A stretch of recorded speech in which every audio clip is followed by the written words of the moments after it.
Assalamualaikum warahmatullahi wabarakatuh. Alhamdulillah wassalatu wassalamu ala Rasulillah wa ala alihi wa sahbihi ajma'in, amma ba'd. Segala puji bagi Allah Subhanahu wa taala, kemudian salawat serta salam kepada Nabi Muhammad sallallahu alaihi wasallam. Baik, para siswa kelas 10, insyaallah kita lanjutkan materi kita pada kesempatan kali ini.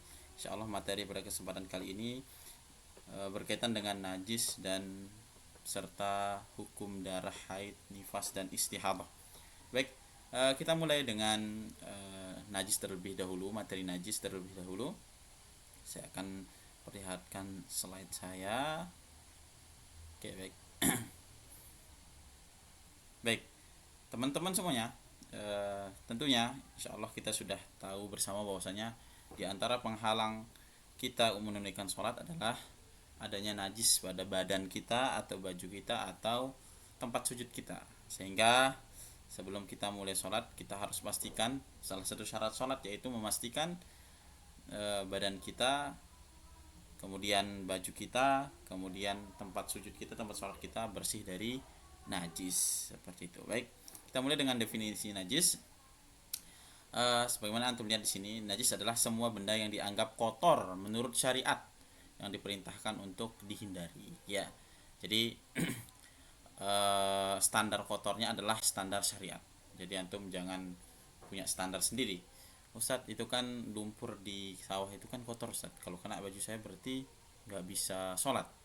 Nggak. Jadi standar kotornya adalah standar syariat, yang mana syariat memerintahkan untuk membersihkannya terlebih dahulu sebelum kita mulai sholat. Baik, adapun pembagian najis secara umum, najis itu ada dua. Yang pertama yang najis hukmi, yaitu najis dalam berbentuk kondisi, ya. Dia adalah kondisi dalam tubuh kita, yaitu hadas itu sendiri sebenarnya, ini maksudnya. Adapun yang menjadi topik pembahasan kita adalah najis aini atau hakiki, yang ada zatnya, ada bendanya, ya. Itu seperti apa? Kotoran, kencing, bangkai dan lain-lain. Jadi kita akan fokus di sini karena materi najis hukmi atau hadas, kita kenal dengan hadas, itu sudah kita lewati sebelumnya. Baik, lanjut. Kemudian sebelum kita lanjutkan, ketahuilah teman-teman semuanya, pada asalnya media kita untuk menghilangkan najis, membersihkan badan kita, pakaian kita serta tempat sujud kita dari najis adalah dengan air, ya, dengan air, bukan dengan cairan A, B, C, yaitu dengan air. Kemudian kita lanjutkan. Adapun pembagian najis, ya, najis terbagi menjadi tiga, sudah kita jelaskan sebelumnya, yaitu pertama najis berat, yaitu berkaitan dengan anjing, liurnya dan yang lain-lain. Sebagian ulama mengkiaskan babi. Kemudian yang kedua najis yang bersifat ringan, ya. Jadi ini dia tetap najis, semuanya najis, cuma dikategorikan berat, ringan dan pertengahan itu dari segi cara membersihkannya. Kalau najis yang bersifat berat ini dari anjing, babi, maka itu dengan 7 kali basuhan. Basuhan pertama itu dengan tanah, ya, tanah 1 kali, airnya 7 kali, ya. Memang agak ada effort sedikit, ya. Adapun yang ringan, sebagaimana namanya ringan, yaitu kencing bayi laki-laki yang masih hanya konsumsi ASI. Dia belum makan selain ASI, belum makan nasi, belum makan bubur dan seterusnya, maka cukup hanya dengan dipercikkan saja, ya. Jadi ringan cara membersihkannya. Kemudian yang berikutnya, jadi kita kalau ada bayi laki-laki yang kencing di baju antum, kemudian antum mau sholat, cukup dipercikkan saja. Tapi ini tidak berlaku sama bayi perempuannya, ya. Baik, selanjutnya, najis yang bersifat pertengahan, dia tidak berat, tidak ringan. Najis apa itu? Banyak sekali, dan kebanyakan najis ini masuk kategori ini, yaitu selain najis berat dan ringan. Apa contohnya? Kotoran, kencing, kucing atau manusia dan seterusnya. Nanti kita akan lihat najis tersebut. Oke, sebelum kita masuk ke menyebutkan beberapa najis yang harus kita hindari, yang harus kita pastikan badan, baju dan tempat sujud kita bersih darinya, adalah kita harus mengetahui bahwasanya hukum asal sesuatu, segala sesuatu itu adalah suci. Jadi hukum asal sesuatu itu adalah suci, kecuali ada dalil yang menerangkan bahwasanya sesuatu ini bersifat najis, seperti ini, sesuatu ini najis. Tapi kalau tidak ada dalil yang menerangkan hal itu, maka kita kembali ke hukum asal. Hukum asalnya adalah suci. Oke, baik. Dari kaidah besar ini kita simpulkan bahwasanya benda suci itu lebih banyak dari benda najis. Karena benda najis ini adalah sesuatu yang dikecualikan dari hukum asal. Jelas benda najis lebih sedikit daripada benda suci. Kalau benda suci banyak sekali, rumah, kipas, tanah, rumput, dan seterusnya, batu, ya. Selanjutnya, poin yang kedua, jika terjadi perselisihan akan suci atau najisnya suatu benda, maka yang dituntut membawakan dalil adalah yang mengatakan najis. Ya, kalau antum berselisih sama teman antum, dia mengatakan suci, antum mengatakan najis, jadi yang dituntut bawa dalil adalah yang mengatakan najis. Ya, kita sebutkan tadi, semuanya itu suci sampai ada dalil yang menyebutkan benda ini najis, gitu. Karena yang mengatakan suci sudah ada dalil yang bersifat umum, yaitu kaidah ini. Dia tinggal mengatakan, yang mengatakan suci ini, hukum asal segala sesuatu adalah suci. Baik, selanjutnya kita lanjut ke benda-benda yang bersifat najis. Jadi saya sampaikan sebelumnya kaidah hukum asal ini supaya kita tahu bahwasanya benda najis yang dikecualikan dari hukum asal ini, yang kita bilang sedikit ini, ternyata bisa dihitung dengan jari, sedikit sekali hal-hal yang bersifat najis. Adapun yang bersifat suci itu banyak sekali. Yang pertama, kita mulai dengan air kencing, kotoran, dan muntah manusia. Ini semuanya hukumnya najis, dikecualikan tadi kencing bayi laki-laki yang masih minum ASI, itu pun bukan dari sisi najisnya ya, dari sisi cara membersihkannya, ya. Kemudian yang berikutnya, darah yang mengalir, ya. Jadi antum kalau sembelih kambing misalkan, darah yang mengalir tersebut hukumnya najis. Ustaz, bagaimana kalau darah yang masih tersisa di daging, gimana? Ustaz, kita makan ayam, ternyata di ayamnya masih ada warna merah, ada dagingnya. Tidak mengapa.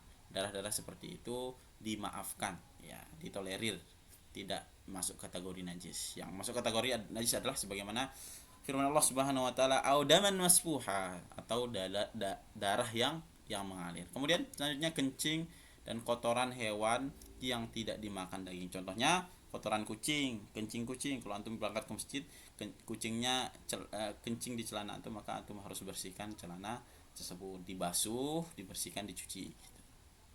Oke, selanjutnya bangkai, ya. Bangkai itu bersifat najis. Allah Subhanahu wa taala berfirman, ila an yakuna maitatan, kecuali daging hewan yang mati yang menjadi bangkai. Contohnya kambing, harusnya disembelih dengan nama Allah, tapi ternyata kambingnya lari, kemudian ditabrak mobil, kemudian meninggal di tempat, mati di tempat. Maka ini tidak, ini namanya bangkai. Bangkai adalah hewan yang meninggal tidak dengan penyembelihan yang syar'i.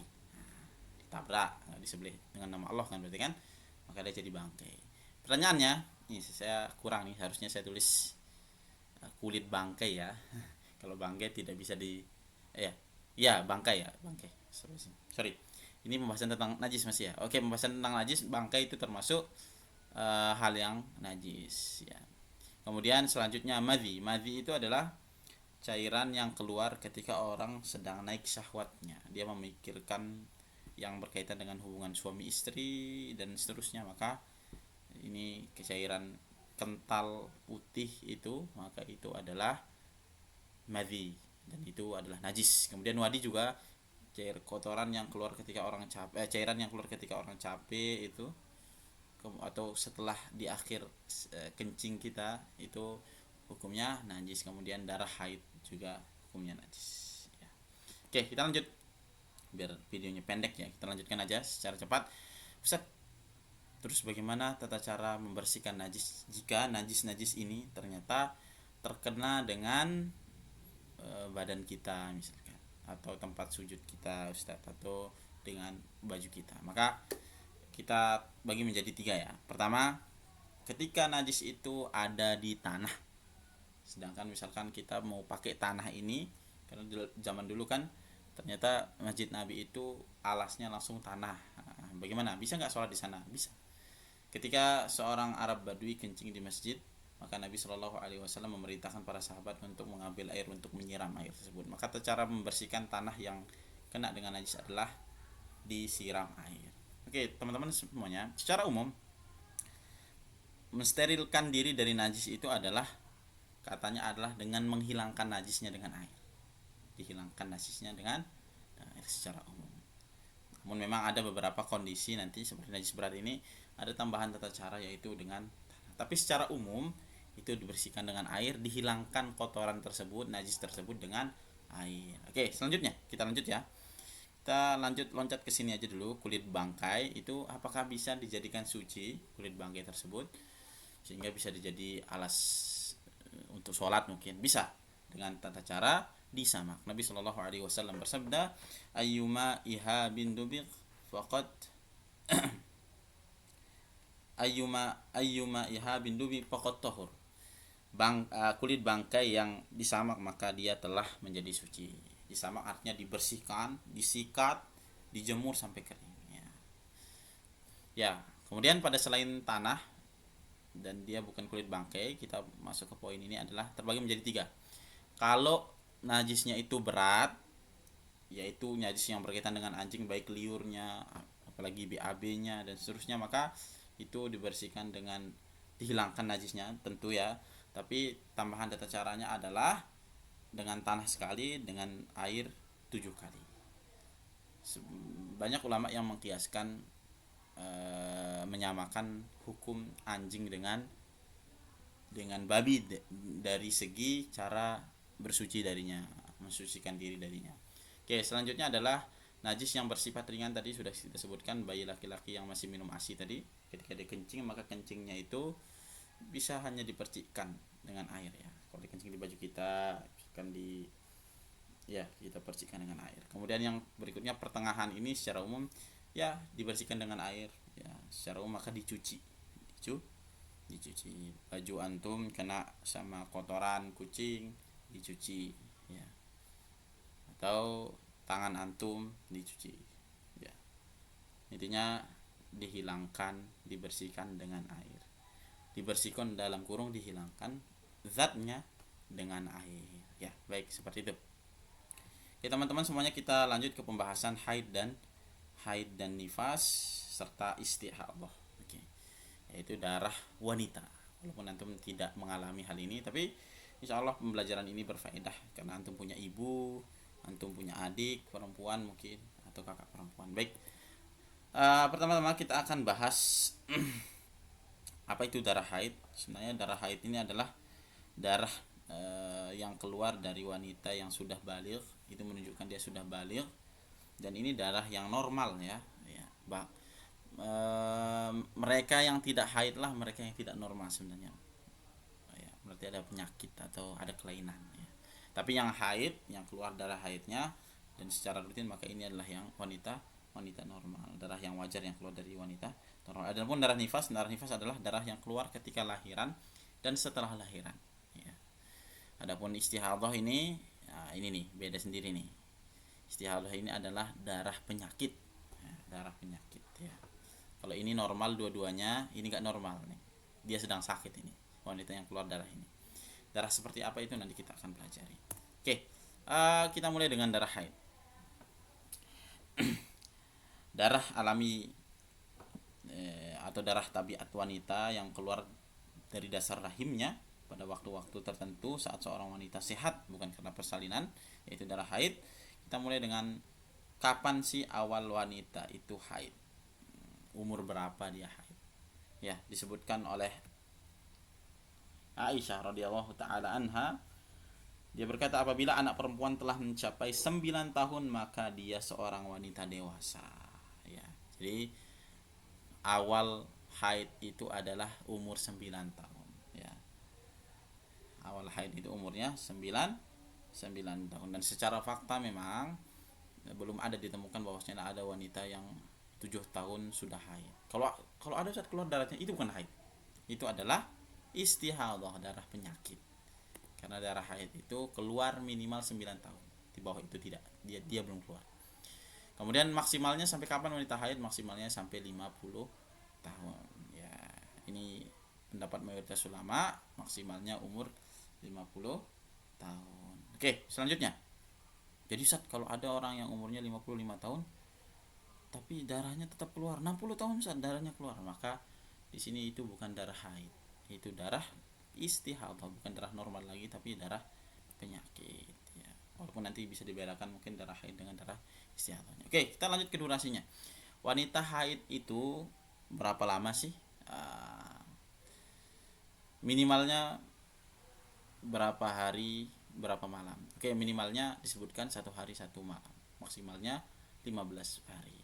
Kenapa saya kasih tanda silang di sini? Ini menunjukkan ada perdebatan di antara para ulama terkait hal ini. Sebagian mengatakan tidak ada batas minimal, sebagian mengatakan ada batas minimal dan maksimal. Tapi umumnya semuanya sepakat bahwasanya umumnya itu 6 sampai 7 hari sebagaimana yang disebutkan dalam hadis-hadis Nabi Shallallahu alaihi wasallam, umumnya 6 sampai 7 hari. Oke, Ustaz. Kalau orang wanita sedang dalam kondisi haid, keluar darahnya nih. Terus apa konsekuensinya? Akibatnya apa? Akibatnya si wanita tersebut sholatnya gugur, baik secara ada ataupun qadha. Dia nggak perlu sholat. Nanti setelah haid perlu sholat nggak, Ustaz? Untuk mengqadha yang sebelumnya? Tidak perlu juga. Kemudian yang kedua adalah dia tidak perlu berpuasa di waktu itu, di waktu dia haid tersebut. Ya. Adanya gugur tuh, puasa adanya gugur, tapi puasa qadhanya tetap berlaku.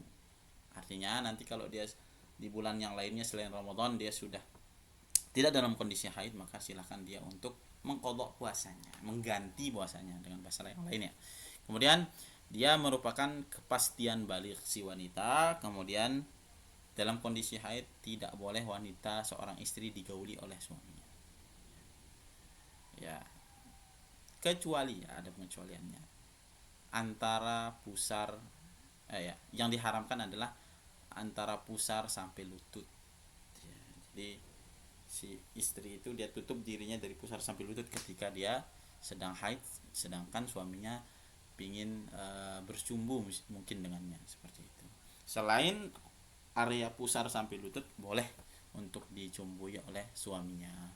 Dan mereka yang melanggar hal ini kafaratnya 1 dinar, yaitu 4,25 gram. 1 gram sekarang sekitar 1 juta ya. Kalau wanita yang menggauli suami yang menggauli istrinya pada kondisi haid, kafaratnya 1 dinar. Oke, kemudian haram juga berdiam di masjid ya. Masuk masjid artinya dia berdiam di masjid ya. Haram masuk masjid. Kemudian haram baca Quran, tidak boleh baca Quran. Ya. Ustaz, masa nggak bisa wanita tidak ada hubungannya lagi dengan Al-Quran ketika dia dalam kondisi haid? Alternatifnya dia bisa mendengarkan Al-Quran, nggak apa-apa kalau dengarkan. Yang diharamkan itu adalah, yang dilarang itu adalah baca Quran. Ustaz, kalau zikir gimana? Kalau sebagai zikir maka tidak mengapa. Artinya dia sedang zikir pagi dan sore. Di antara zikir tersebut ada Al-Qur'annya, maka tidak mengapa. Tapi sebagai khusus baca Quran, maka itu tidak diperbolehkan. Tapi kalau ternyata dia sedang berzikir, karena berzikir boleh bagi wanita haid, tapi di antara zikir tersebut ada ayat Quran, contohnya zikir pagi petang ada ayat kursinya tuh, maka diperbolehkan. Kemudian di antaranya juga haram diceraikan ya. Sebagaimana kasus yang terjadi dengan Abdullah bin Umar ketika dia menceraikan istrinya dalam kondisi haid, maka Nabi Shallallahu alaihi wasallam mengatakan kepada Umar, untuk mengatakan kepada anaknya, perintahkan Abdullah bin Umar untuk merujuknya ya, karena mentalak istri dalam kondisi dia itu sedang haid adalah talak bid'ah yang tidak sesuai dengan syariat. Oke. Selanjutnya masa sucinya, berapa masa sucinya? Jadi siklusnya itu dia haid, suci, haid, suci, haid, suci dan seterusnya ya. Sebagian ulama mengatakan minimal 13 hari masa sucinya. Jadi dia haid nih misalkan 1 pekan. Dia sucinya berapa hari lagi? Dia 13 hari minimal. Adapun maksimalnya tidak ada batas. Bisa jadi sebulan tiba-tiba dia haidnya cuma 1 pekan Ustaz. Ternyata sucinya sebulan. Ya, bisa jadi. Karena tidak ada batas maksimal masa suci ya, di antara dua masa haid. Oke, selanjutnya kita masuk ke materi nifas. Kok kembali deh. Oke. Adapun darah nifas, oke, darah nifas itu hukumnya seperti haid, artinya konsekuensinya seperti haid ya, tidak boleh sholat dan seterusnya sebagaimana yang kita jelaskan tadi. Adapun durasinya maksimalnya 40 hari. Kenapa ada tanda silang di sini? Ada khilaf, ada perdebatan di antara para ulama apakah maksimal 40 hari atau tidak. Minimalnya tidak ada batas. Artinya ada wanita yang melahirkan ternyata 10 hari ternyata dia sudah suci, artinya tidak keluar darah lagi, maka konsekuensinya dia sholat seperti itu. Nah, selain dua darah normal ini, ada satu darah yang tidak normal. Artinya darah ini keluar ketika wanita itu sakit, istihadah namanya. Dia bukan haid, bukan nifas, tapi darahnya keluar dari rahimnya. Maka ini darah penyakit, dia sedang sakit gitu. Maka contohnya darah wanita hamil, ya. Wanita hamil itu dia tidak haid. Menurut pendapat yang terkuat di antara para ulama, wanita hamil tidak haid. Jadi kalau keluar darahnya berarti dipastikan bukan haid, berarti itu darah penyakit. Atau darah wanita kecil yang belum 9 tahun, karena haid itu minimal 9 tahun kita sebutkan tadi. Ternyata dia sebelum 9 tahun sudah keluar haidnya. Sudah keluar darahnya, maka darah tersebut dipastikan bukan haid, maka dia adalah istihadah, darah penyakit. Kemudian durasi kurang dari 1 hari 1 malam. Ya, ini saya berikan tanda silang karena memang ada perdebatan dalam menentukan minimal masa haid, durasi masa haid, dan minimal umur wanita mengalami haid. Oke. Selanjutnya, nah bagi si mustahadah ini, wanita yang dilanda sakit ini, yang keluar darahnya ini, bagaimana dia bisa membedakan darah haidnya dengan darah istihadahnya, darah penyakit ini, sehingga dia bisa jelas nih, ketika dia haid dia tidak perlu sholat, tidak perlu puasa. Tapi kalau yang kondisinya yang keluar sekarang adalah darah istihadah, tetap dia wajib sholat, tetap dia wajib puasa. Jadi dia kayak orang sakit aja. Kita kayak sakit, ada misalkan bisul nih kayak Ustaz nih, ada darahnya banyak, apakah menjadikan Ustaz tidak sholat? Enggak, sama seperti ini ya, itu darahnya penyakit. Oke, baik. Yang pertama, ketika kondisinya itu si wanita punya kebiasaan haid, maka dia pegang kebiasaannya. Jadi kebiasaan haidnya itu, haidnya 7 hari, masa sucinya 23 hari misalkan, maka dia pegang hal itu. Artinya ketika ternyata lebih dari 7 hari keluar darah, sudah dipastikan itu darah istihadah. Atau kurang dari 23 hari masa sucinya, maka itu dipastikan darah istihadah, maka dia tetap sholat. Kemudian yang kedua, ternyata dia bisa bedakan darahnya, karena umumnya darah haid itu dia hitam berbau, adapun darah kita biasa merah ya, darah yang biasa itu merah. Maka ketika dia keluar darah tersebut, dilihat, dicek, oh ternyata darahnya ini hitam misalkan, maka ini adalah haid. Ternyata darahnya ini tidak hitam, merah, maka ini darah istihadah. Oke. Kemudian ya, jadi dibedakan. Kemudian tidak punya kebiasaan, kondisi ketiga ini yang agak bingung ini. Dia tidak punya kebiasaan, tidak punya kebiasaan, jadi haidnya itu dinamis ya, kadang sekian hari, kadang 3 hari, kadang 7 hari, dan seterusnya. Masa sucinya pun seperti itu, maka dia mengambil keumuman masa haid yang berlaku, yaitu 6 dan sampai 7 hari. Jadi dia pegang tuh 6 sampai 7 hari. Ternyata setelah 7 hari ke-7 tetap keluar darahnya 8 9, maka dia memegang haidnya cuma 7 hari, berarti yang ke-8 9 itu adalah istihadah. Artinya dia tetap sholat di yang ke-8 dan 9. Oke, barakallahu fikum, ini yang bisa kita sampaikan pada kesempatan kali ini. Silahkan dijawab pertanyaan yang kita buatkan di Google Form. Jazakumullah khairan. Assalamualaikum warahmatullahi wabarakatuh.